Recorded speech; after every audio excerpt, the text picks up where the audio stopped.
Good morning. How y'all doing? It's about 11 o'clock, 11 a.m., 90 degrees. I haven't done one of these in a while because it's been like 105, 106 degrees out here in South Texas. I got up to like 109 one day. Where do I start? Okay, so I'll try to cut it off at the 5-minute. And I got like one giant news clip, which is cool. I got it from Tori Says. If you like, go to Rumble and look up her channel, TORESAYS.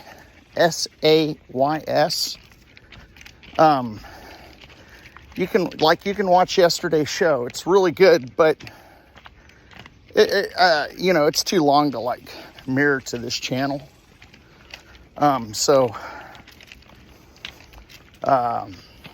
But it's good. So she gets credit for doing the research on this clip. I just wanted to kind of share some things about this clip that I've found out. I'm already like dumping sweat, dude. But so let me start off with the Bushes. So Bush Sr. was a CIA guy, right? Apparently. I think I can find some collaborating evidence for that. But he supposedly was on was at the grassy knoll or something for the JFK shooting. And in that library up there, they retrieved the bullet. And I'm sure everyone believes that that's the actual bullet. They probably just got the caliber of bullet that he used, because apparently it's like it's all smooth and it's not disfigured at all, retained its shape. I think bullets pretty much, I think bullets pretty much, disfigure once they're shot, like just them coming out of the rifle, they can disfigure, right? So depends on the type of bore it is. So that's like number one psyop that they do for this JFK thing and all that. But anyhow,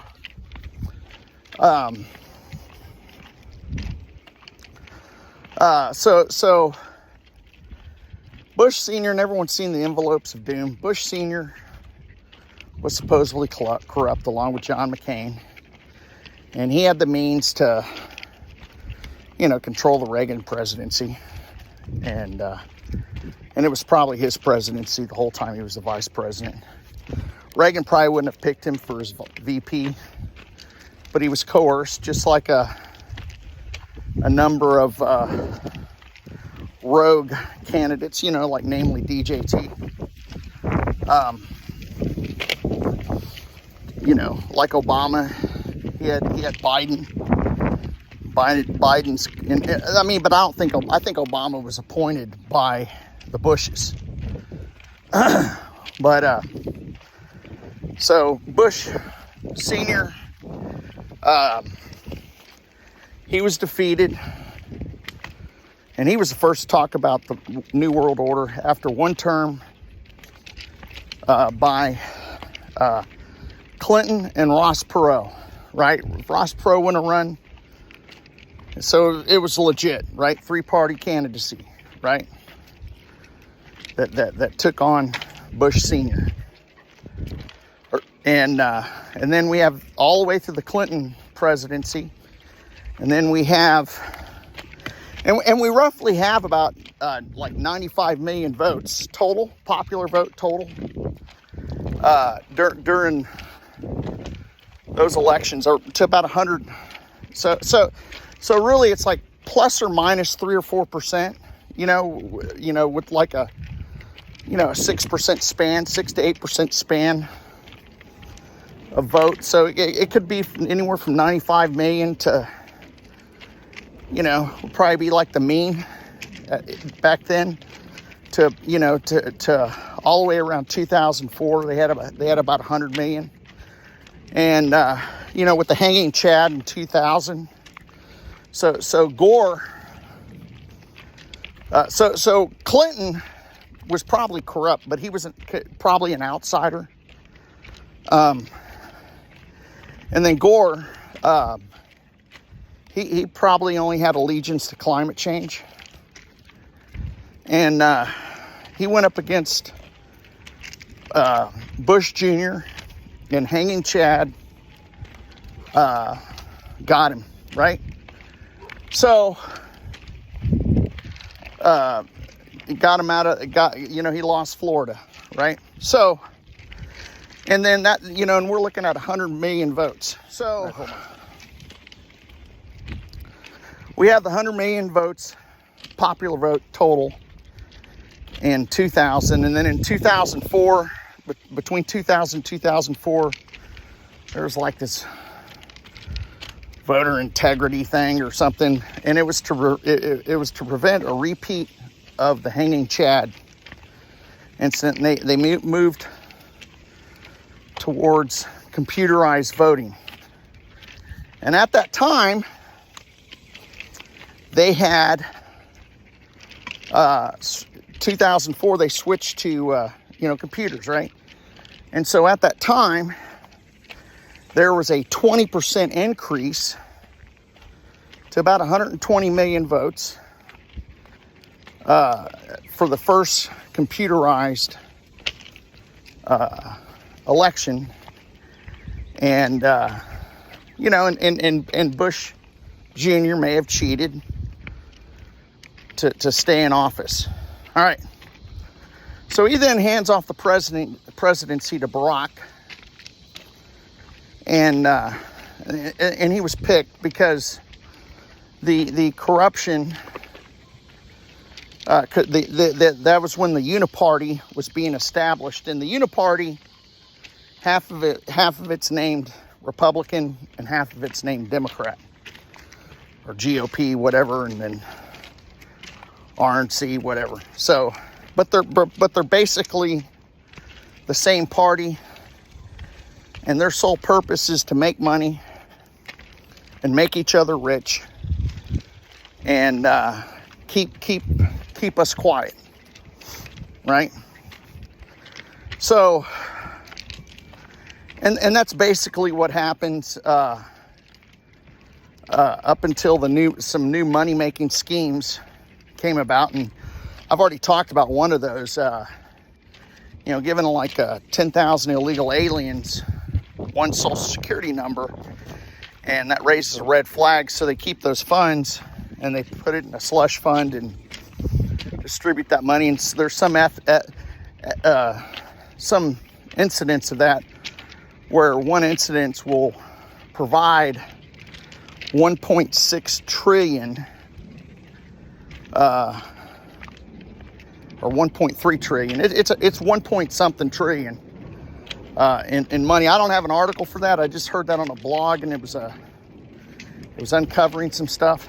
So they put that in a slush fund, and that's more than enough to bribe people to continue nefarious activity, right? Let's see what else. Everyone thinks that the illegal aliens is to kind of skew the election. I mean, they can cheat and do that, but the way that they raise money is collecting taxes, right, from these illegal aliens, all sharing 10,000 of them, all sharing one social security number. And there might be a few thousand incidents of that, but I'll go ahead and show you this video now, and it's pretty interesting. And so, because when we get to Trump's re-election, we don't see a 20% increase in popular vote turnout. We see a 22% increase. And normally we only have a plus 3% fluctuation, plus or minus 3% fluctuation, more or less in voter turnout as far as popular votes go. So, but the Biden-Trump election, we see a 22% voter turnout increase. which, you know, I mean, that's an anomaly. That's not synonymous with regular votes. So here's the video. Check it out. And this should kind of help you out decide if this was really a coup attempt from Trump. I didn't know what the questions would be, but the point is the effort that some people have made to portray Donald Trump as an evil genius just goes too far. He's obsessed with Donald Trump. He's not competent enough to pull off a coup. And I was just trying to say, in evaluating how we respond to what Trump did on January the 6th, you have to try and estimate what the danger is, what the threat was, and not overstate it. Because if you overstate it, you're going to react in the wrong way. So I figured, having watched and advocated regime change in a lot of different countries, maybe that would help put it in some perspective. It did.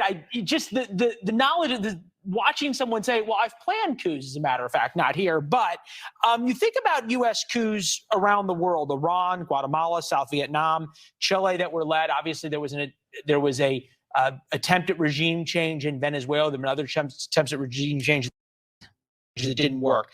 This kind of goes back to this issue of dealing with the Saudis. Is there a lack of seriousness and understanding by the American media of what really goes in to the dirtiness and the necessary dirtiness of American foreign policy?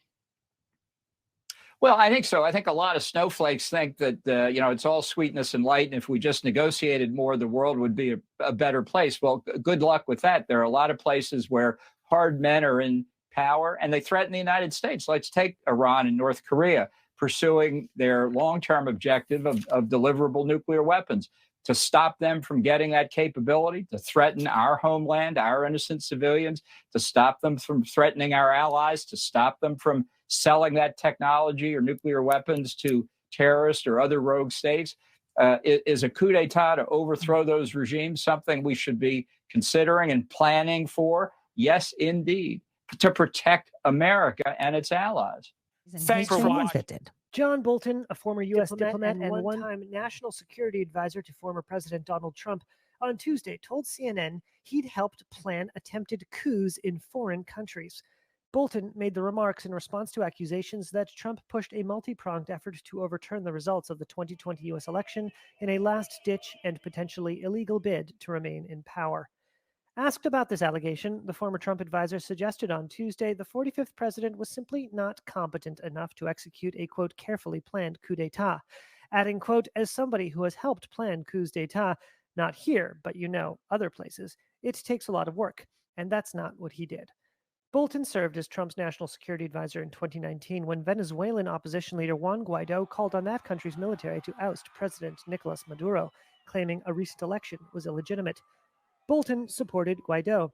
I can tell you there's a lot going on beneath the surface. The opposition is in constant contact with large numbers of admirals and other supporters within the Maduro administration. But Venezuela's military stuck with Maduro, remained in power. Pressed on Tuesday by CNN anchor Jake Tapper to elaborate, Bolton said he would not get into specifics and did not mention Venezuela, but said, quote, it turned out not to be successful. Many foreign policy experts have over the years criticized Washington's history of interventions in foreign countries, but it is highly unusual for U.S. officials to openly acknowledge their role in stoking unrest in foreign. So, nowhere else. I mean, back after, one thing was apparent is that DJT did not have a peaceful presidency. Everyone gave him pushback. They outright called him a liar and were very disrespectful of him. And you have people like Pence and Barr that were put into his administration, and they were all Bush acolytes. So that's what's crazy about this whole thing. I mean, everyone thinks it's Dems versus Republicans, and DJT was a Republican, but it was really DJT versus the Uniparty, and Biden's part of the Uniparty. So I just hope this gets sorted out, and I hope this video makes you see things a little more clear. But all right, hey, thanks for watching. Please like, subscribe, comment below. Hey, the Quantum channel got it erased one of the strikes, so I'm back to 2 strikes, so I can't post there, I think, for another 2 weeks. Because I forgot and posted something about, you know, the Jabberdy. So anyhow, all right, y'all take care. Thanks for watching.